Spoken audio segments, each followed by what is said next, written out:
Hello everyone, welcome to another edition of Campfire Stories, where we get to share with you all that God is doing right here at Lighthouse Christian Camp. Hello, good to be with you again. And the first missions camp, God spoke and says, what are you going to do about those children that would never have the opportunity to come to camp? Now, he drummed that question at me again and again as we were having church kids here at camp, and he just kept asking me the question, and I knew that he was saying to me, I want you to move, I want you to do something. And so I began speaking to different people that I would see, and I said, what do you think about that? What do you think about, if we let the kids come free and just got a group of kids that would never have the opportunity to come to camp? And I was thinking particularly the forgotten in society, those that would never have the opportunity to come and enjoy all the fun things that we do at camp. And so this went on for a good month during the summer of '83, and I did find one man that says, let's do it. And so what do we do? And so we said, well, we got to find some kids.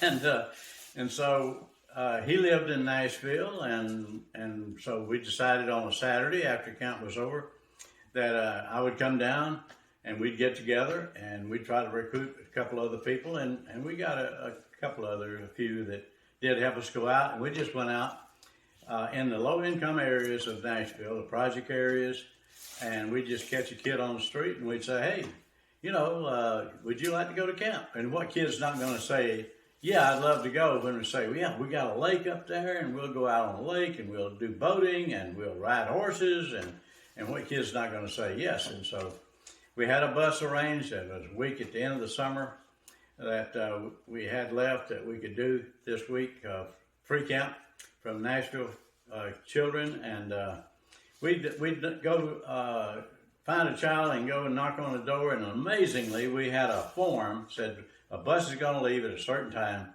would you let your child come? And they'd signed the form, and we brought, at that time we brought kids all the way from the ages of 8, 9 years old up to 15, 16 years old, boys and girls from all over the project areas down in Nashville. We got them here to camp, not realizing, other than just going on with our program of what, trying to get them quiet and time to, and I'll tell you, it was something. It was a rowdy, wild bunch of kids that it was just hard to get them quiet. But I'll never forget, of course, we had no inside area at that time to have any kind of service, so it was all outside with a campfire. And as I shared the gospel, one by one came under conviction, and we saw real conversions, real changes in their lives. Well, but it was fight after fight, and we were having troubles all the time. And I'll never forget, the fellow that was helping me, he came to me at some point along about Wednesday of that week, and he said, Ben, I just don't get it. He said, I am just feeling like I'm just hollering all the time, hollering.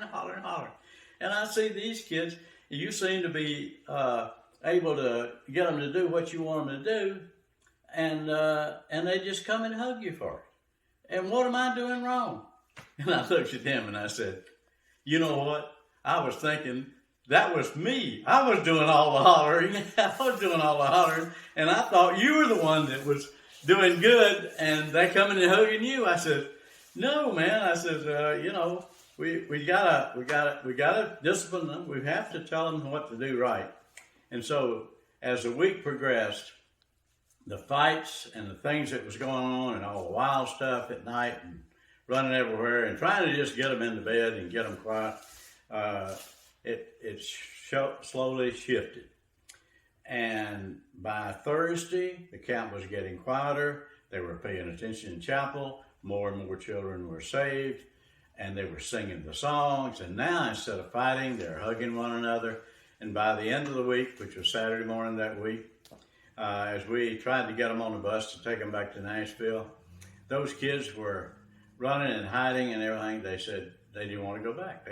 This was like heaven to them. They had never experienced anything like the love of Christ and the love of the counselors that we had here helping those children. And it was a sad thing to get them on the bus. Many of them were crying and begging to stay, but we had to, of course, send them back.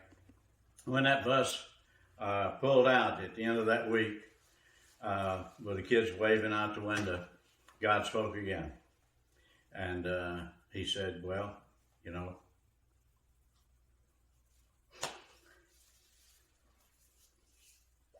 why you're here.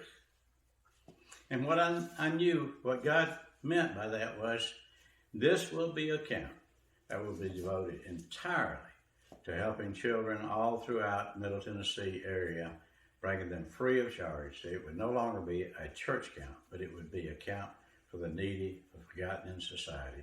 And that's the way it's been for 40 years now.